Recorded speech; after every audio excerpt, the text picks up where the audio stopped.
Yeah, so because we rely so much on imported soya, the weaker sterling has started to lead to an increase in feed prices. It will help exports, but as free-range egg producers, the export market isn't significant for us. So, if you like, there's a net deficit from the weakness of sterling in terms of how it affects our margin as free-range producers.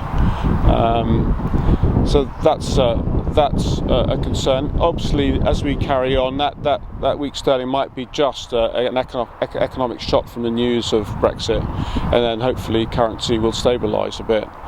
The other factor, looking longer term, is that if we are going to be out of the EU and out of the single market, there will be extra transaction costs from dealing with customs tariffs and border controls, which will lead to increases in prices for those imports as well, on top of any currency impacts. So the net impact it looks like it will be negative for feed in terms of reducing our margins with higher feed costs.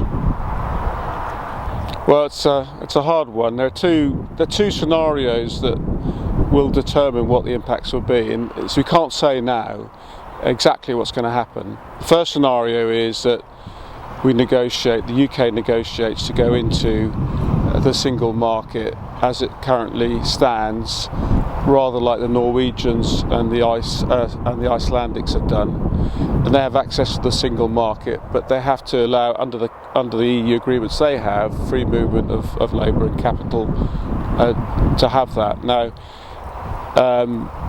with the DEFRA Secretary Leadsom and with the Secretary for State for exiting the EU, David Davis, they both said, given that choice, that they would rather not have a single market because they want to have control of the borders. So if there is that choice, then that has bigger implications than if we went into the EU single market rules as they currently stand. The other thing to consider is, and again what we don't know, is whether there'll be a informal negotiation for the new arrangements when we leave the EU after 2 years. So this Article 50 that's been discussed in the media quite a lot, which will trigger our exit from the EU, no one knows when that's going to happen. Latest forecast is early next year. Then we have to go forward for 2 years, so we'll be in the EU with the current EU rules for another 2 years at least. Then the question is, what happens after that?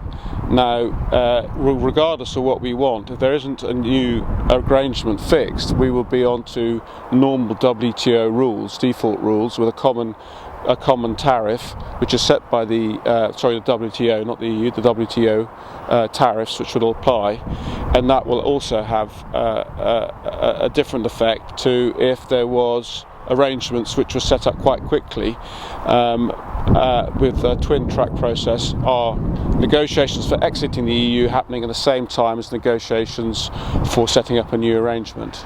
Now the EU says you can't do that, you have to exit first, then start negotiations for the new deal, for the new arrangement. If that happens, it could be 5, 7, 8 years before we know what the new arrangement will be, and in the meantime we'll be on the WTO default position of tariffs. So the implications are really hard for me to tell you here and now, but for each scenario you can try and have if you like a general